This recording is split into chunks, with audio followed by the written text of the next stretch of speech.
My name is Laura, and I've always believed that love, at its best, is boundless. When I married Tony, I thought I understood the depths of our connection, the devotion we had for each other. But over the years, I came to realize that our bond wasn't just deep, it was extraordinary. Tony wasn't just my husband, he was my safe space, my partner in every sense of the word, and the kind of man who thrived on my happiness. Tony wasn't perfect, of course, nobody is. But what made him so special was his constant effort to understand me, to embrace every part of who I was, even the sides of me I didn't fully understand myself. He had this innate ability to sense when something was on my mind, even when I tried my best to hide it. For months, a strange new feeling had been simmering inside me. At first, I dismissed it as a fleeting curiosity, a daydream to brush aside. But as time went on, it lingered, growing stronger and more insistent. I found myself imagining what it might feel like to step outside the familiar, to explore relationships beyond the walls of my marriage, not because I was unhappy, but because I wanted to experience something new, something thrilling and unknown. The thought terrified me. Was it selfish? Would it hurt Tony? I loved him with all my heart and didn't want to jeopardize the incredible life we had built together. But the idea refused to go away, becoming an ever-present hum in the back of my mind. Tony noticed my restlessness long before I found the courage to bring it up. He always noticed everything. One evening, as we sat together on the couch, the soft glow of our living room lamp casting warm light on his face, he turned to me with a look of quiet concern. "You've been distracted lately," he said gently, his voice carrying that steady calmness I adored. "What's going on, Laura? Talk to me." I froze, the wine glass in my hand trembling slightly. My heart raced. This was it, the moment I'd been avoiding and longing for in equal measure. "Tony," I began, my voice almost a whisper. I paused, unsure how to say the words swirling in my head. His hand found mine, his fingers warm and reassuring. "Take your time," he said softly. I took a deep breath, gathering every ounce of courage I had. "Have you ever thought about us having more freedom in our marriage?" His eyebrows lifted slightly, but his expression remained calm, inquisitive. "What do you mean by freedom?" I hesitated, searching for the right words. "If we allowed ourselves to explore connections with other people. Not because we're missing anything here, but because it might bring something new. Something exciting." The air between us grew still. I held my breath, bracing myself for his reaction. Would he be hurt? Angry? Disappointed? But then, to my astonishment, Tony didn't respond with anger or judgment. Instead, he leaned back, his face thoughtful, his blue eyes studying mine. "So, you're saying you'd like to meet someone else? Explore something outside of US?" His tone was neutral, almost curious, and it disarmed me completely. I think so," I stammered, feeling the heat rise in my cheeks. "I don't want to hurt you or us. It's something I've been thinking about, and I feel like I need to know what it's like. To see if it's something I want or need."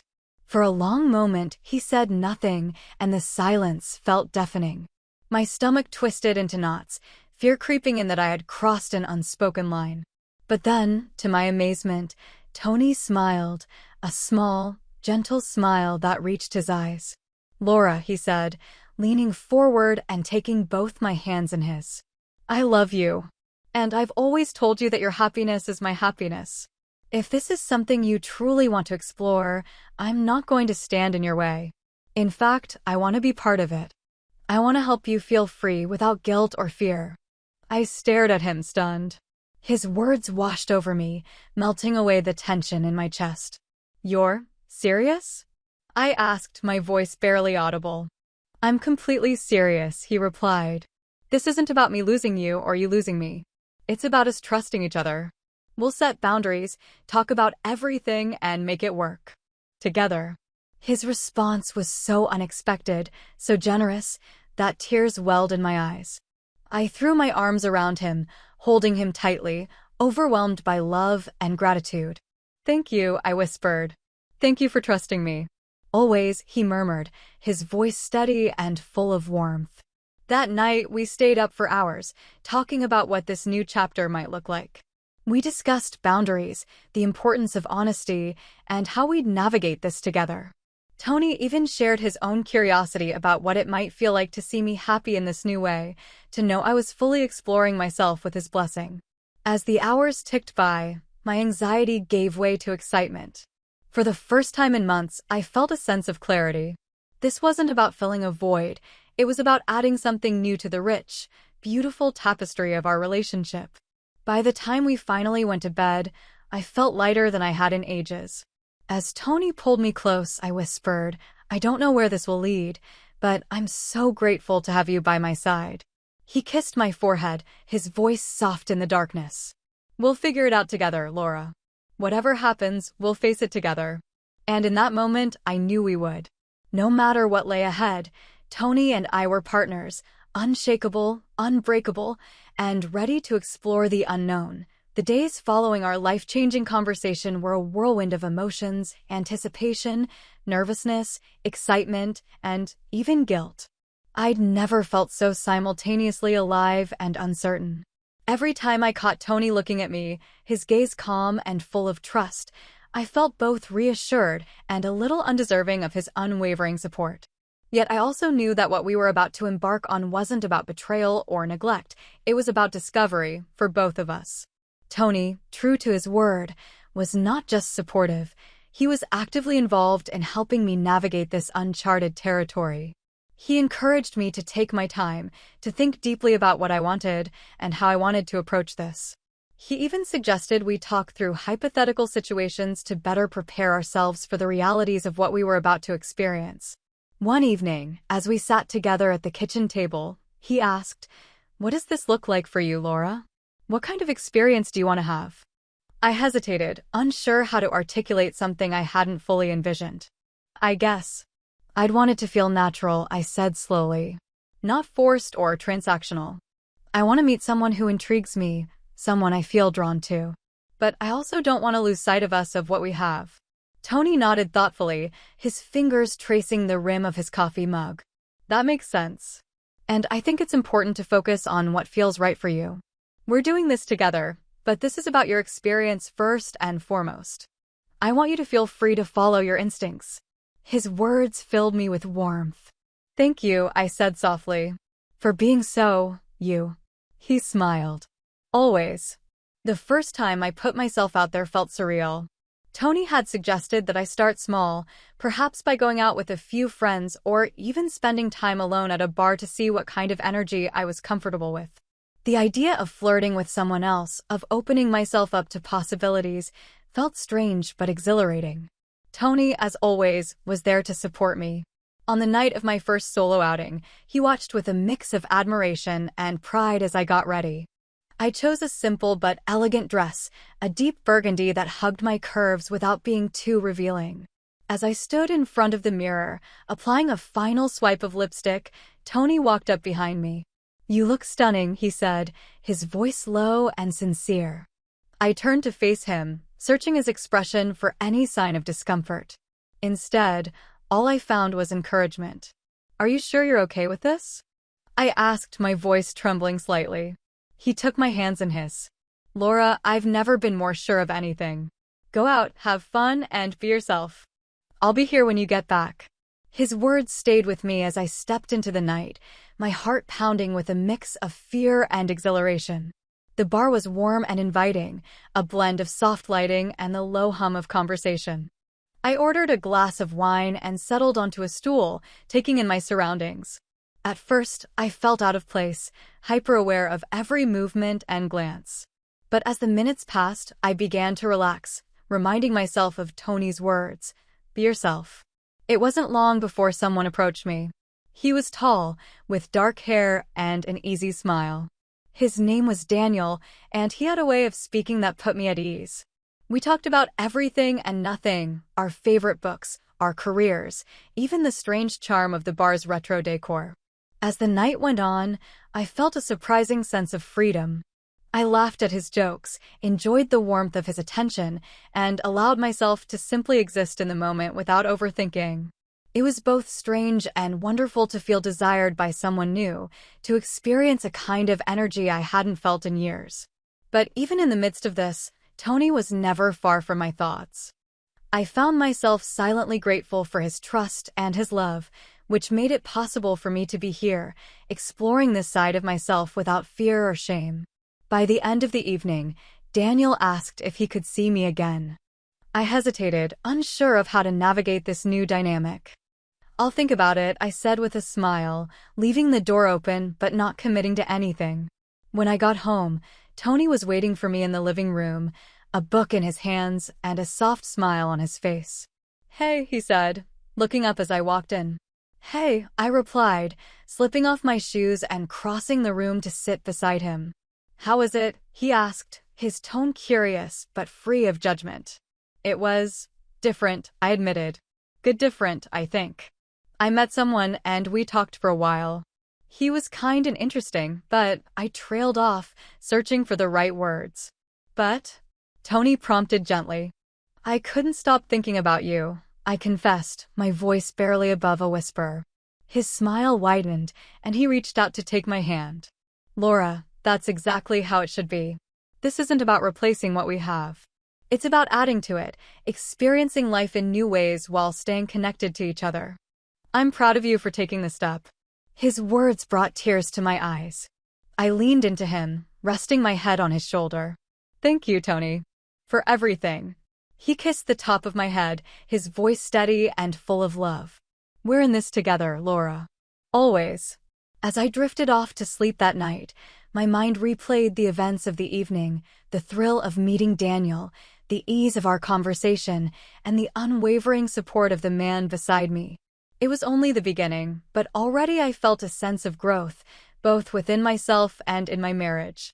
Tony had given me the gift of freedom, and with it came a newfound depth to our relationship, a bond that felt unbreakable, even as we ventured into the unknown. The next few days were a whirlwind of emotions as I processed what had happened during my first outing. Meeting Daniel had been exciting and strange, yet freeing. But what lingered in my mind even more was Tony's reaction.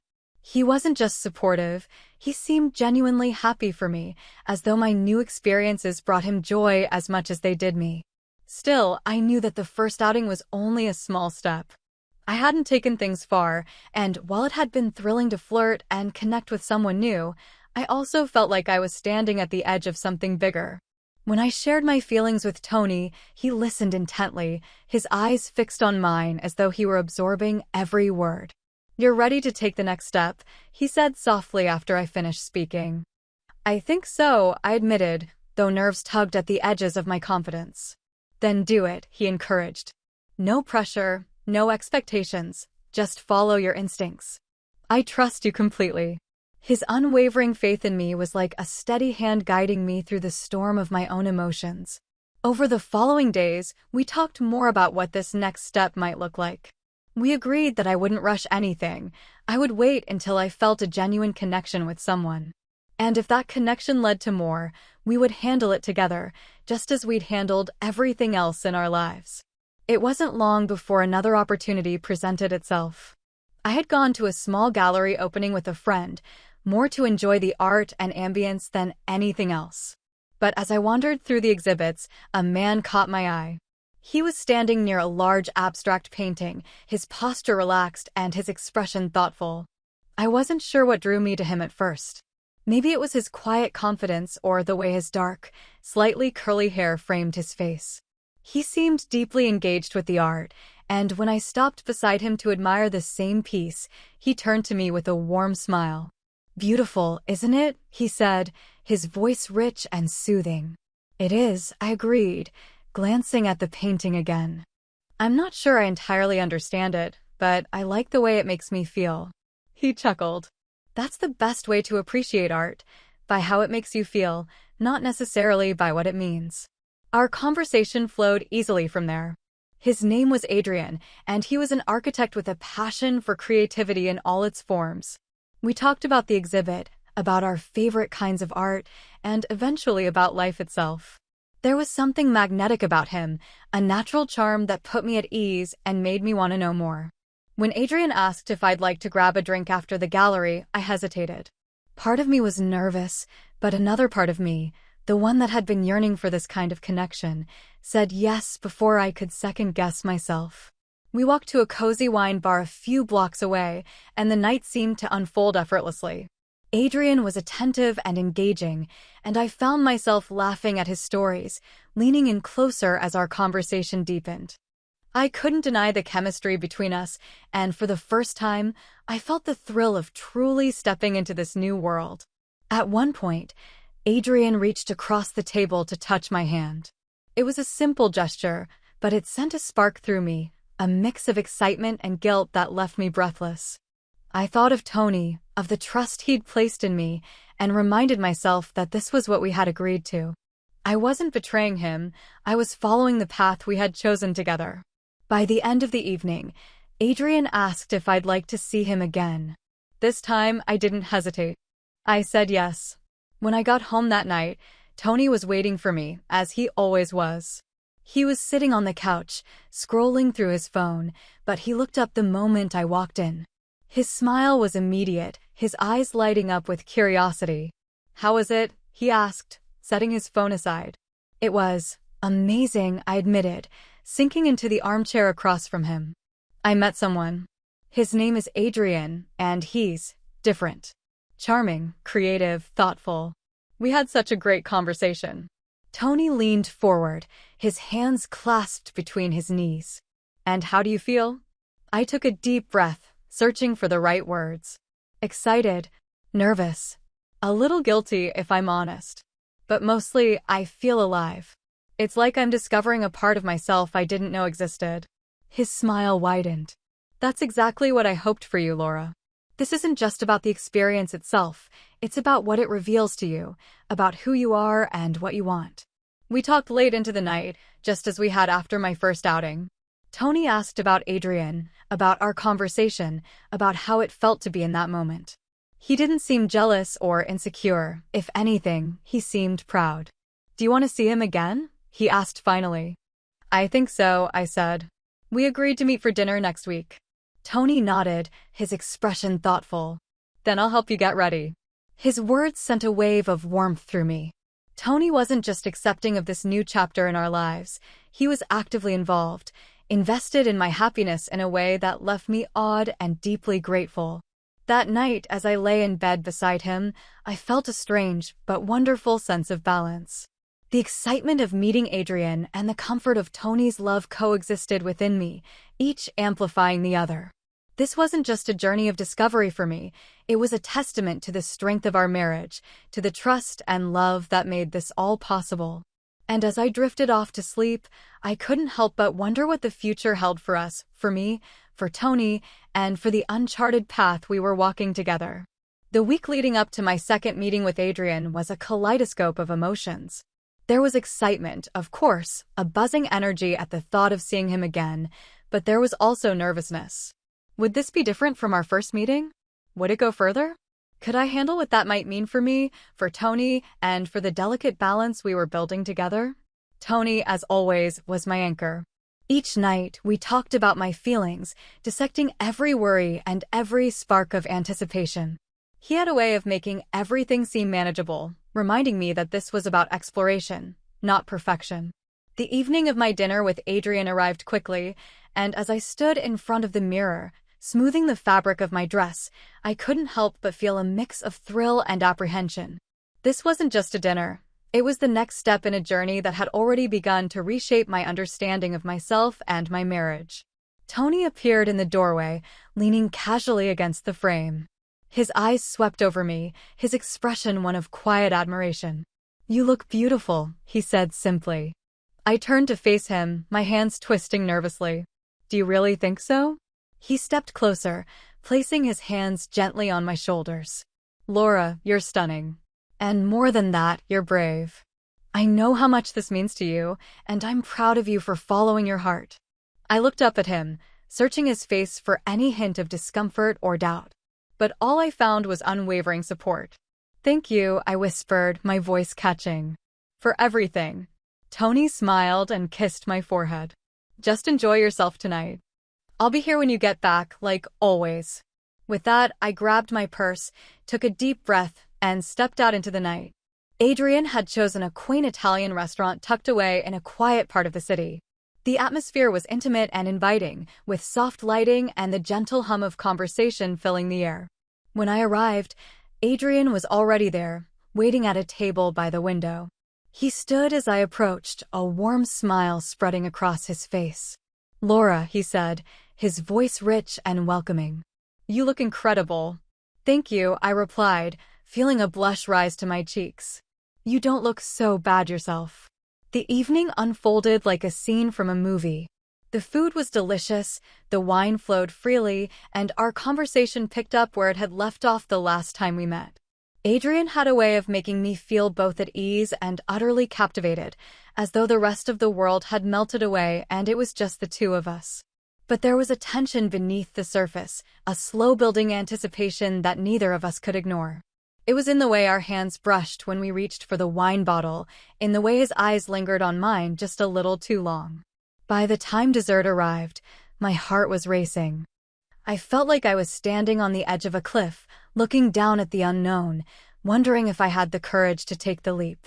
When the check was paid, Adrian turned to me, his expression soft but serious. "Would you like to come back to my place?" he asked, his voice low. For a moment, I hesitated. This was the moment Tony and I had talked about, prepared for. But now that it was here, the weight of it felt immense. I thought of Tony's words that evening, his quiet confidence and unwavering support. "Yes," I said finally, my voice steady. Adrian's apartment was warm and tastefully decorated, filled with soft lighting and the faint scent of sandalwood. He poured us each a glass of wine and led me to the couch, where we sat close, our knees almost touching. Our conversation drifted into quieter, more intimate territory. Adrian asked about my dreams, my passions, the things that made me come alive. I found myself opening up to him in a way I hadn't expected, sharing pieces of myself that felt raw and vulnerable. And then, without warning, he leaned in and kissed me. It was soft at first, tentative, as though he were giving me the chance to pull away. But when I didn't, it deepened, becoming something more urgent, more consuming. For a brief moment, guilt flickered in the back of my mind. But it was quickly replaced by a sense of freedom, a realization that this was exactly what Tony and I had agreed to. I wasn't betraying him, I was living out the possibilities we had opened up together. As the night unfolded, I let myself surrender to the experience, allowing Adrian's touch to take me to places I hadn't been before. It was thrilling and overwhelming, a whirlwind of sensations and emotions that left me breathless. When it was over, I lay beside Adrian, staring up at the ceiling, my mind racing. I thought of Tony, of the trust he had placed in me, and a wave of gratitude swept over me. "I should go," I said softly, sitting up and reaching for my clothes. Adrian looked at me, his expression unreadable. "Are you sure?" I nodded. "I need to go home." When I walked through the door of our house, Tony was waiting for me, just as he'd promised. He was sitting on the couch, a soft smile on his face, and he rose to greet me as I entered. "Hey," he said gently, wrapping his arms around me. "Hey," I replied, leaning into his embrace. For a moment we stood in silence, the weight of the evening settling over us. Then Tony pulled back slightly, his eyes searching mine. "How do you feel?" I took a deep breath, trying to find the right words. "Different," I said finally. It was intense, exciting, overwhelming even. But it felt right, Tony. It felt like I was exactly where I was meant to be. He smiled, his expression filled with pride and tenderness. "That's all I wanted for you, Laura.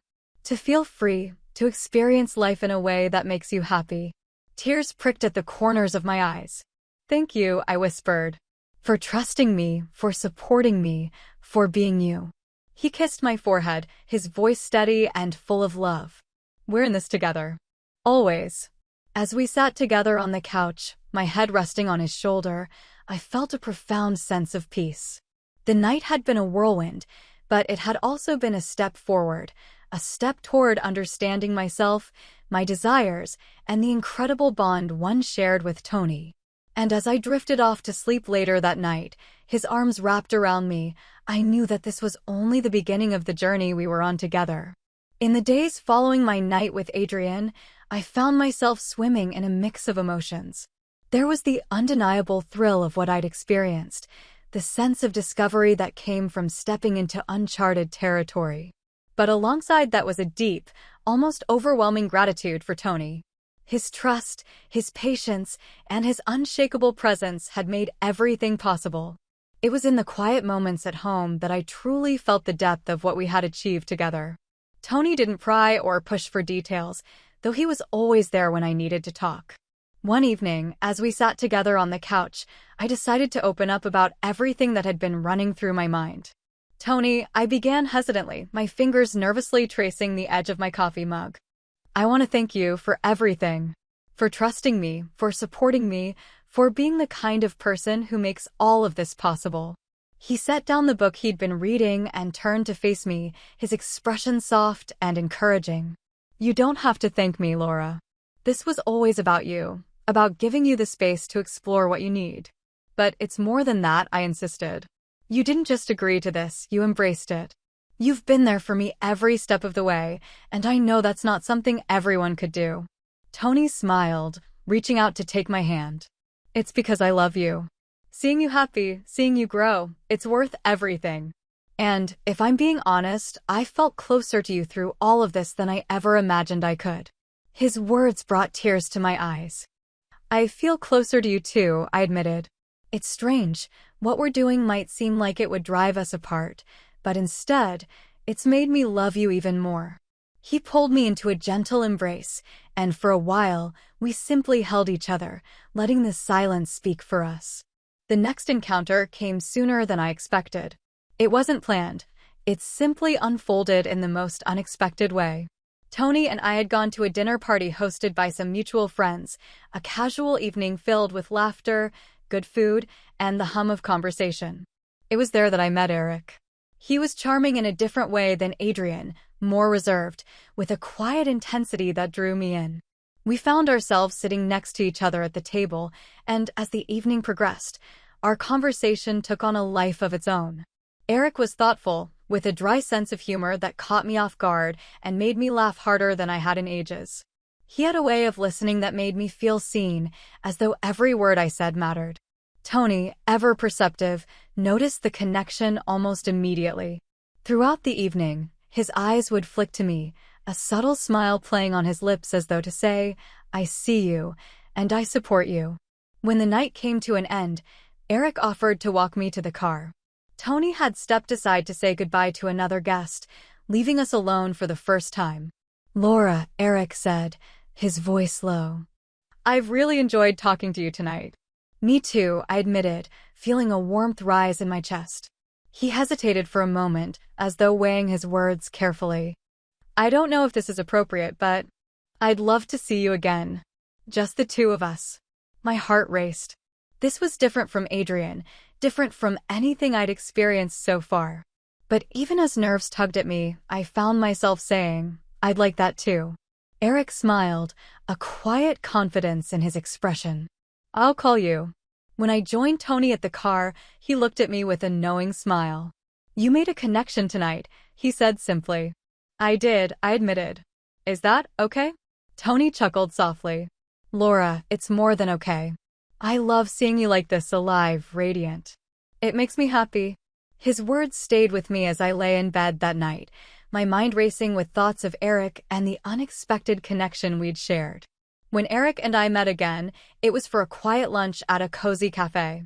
The atmosphere was relaxed, the conversation easy, but there was an undercurrent of tension, a quiet electricity that hummed between us.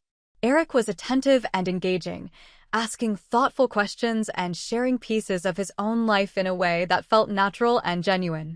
As we talked, I felt myself opening up to him, letting him see parts of me that I hadn't shared with anyone else. By the time lunch was over, I knew there was something special about him. When he walked me to my car, he hesitated for a moment before leaning in to kiss me. It was soft and tentative, a quiet promise of something more. I drove home that afternoon feeling a mix of exhilaration and guilt, though I knew Tony would understand. And, of course, he did. When I told him about my lunch with Eric, he listened patiently, his expression one of quiet pride. "I'm happy for you," he said when I finished. "Eric sounds like someone worth getting to know." His words filled me with warmth, and I realized again just how lucky I was to have him by my side. That evening, as we lay in bed together, I turned to Tony and asked, "How do you do it? How do you stay so calm, so supportive through all of this?" He smiled, brushing a strand of hair from my face. "Because I know you, Laura. I know your heart and I trust you. This isn't about losing you, it's about giving you the space to be fully yourself. And honestly, seeing you like this, happy, alive, it makes me love you even more." Tears filled my eyes as I leaned in to kiss him. "I love you too," I whispered. "More than I ever thought possible." As I drifted off to sleep that night, I felt a profound sense of peace. This journey we were on wasn't just about me. It was about us, about the love and trust that bound us together, stronger than ever. As the days turned into weeks and the weeks into months, Tony and I found ourselves settling into a rhythm that felt almost effortless. What had once seemed like a daring, uncharted experiment had become an integral part of our relationship, a testament to our trust and the depth of our love. Eric and I continued to see each other, and while my connection with him grew deeper, it never overshadowed what I shared with Tony. Each time I spent a night or an afternoon with someone new, I returned to Tony with a fresh perspective on the love we shared. It was as though every new experience amplified what I had always known. Tony was my home, my anchor, the person who knew and loved me in ways no one else ever could. One evening, as Tony and I sat on the porch watching the sunset, I turned to him and said, "Do you ever feel like this? Experiment has changed us too much? Made things harder?" He was quiet for a moment, the golden light of the setting sun illuminating his thoughtful expression. Then he shook his head, a small smile playing on his lips. "No, Laura," he said. "It hasn't made things harder. It's made us stronger. We faced something most people can't even imagine, and we've come out of it more connected than ever." I reached for his hand, lacing my fingers through his. "I feel the same way. I was scared at first, you know. Scared of what this might do to us." "And now?" he asked, his thumb brushing against the back of my hand. "Now, I realize that it's given us something incredible," I said softly. "It's taught me how much I can trust you, how deep your love for me really goes. And it's made me love you more than I ever thought possible." Tony's smile widened, and he leaned in to kiss me, a kiss filled with all the tenderness and passion that had defined our marriage from the beginning. "I love you too, Laura," he said when we parted. "And I always will. No matter what."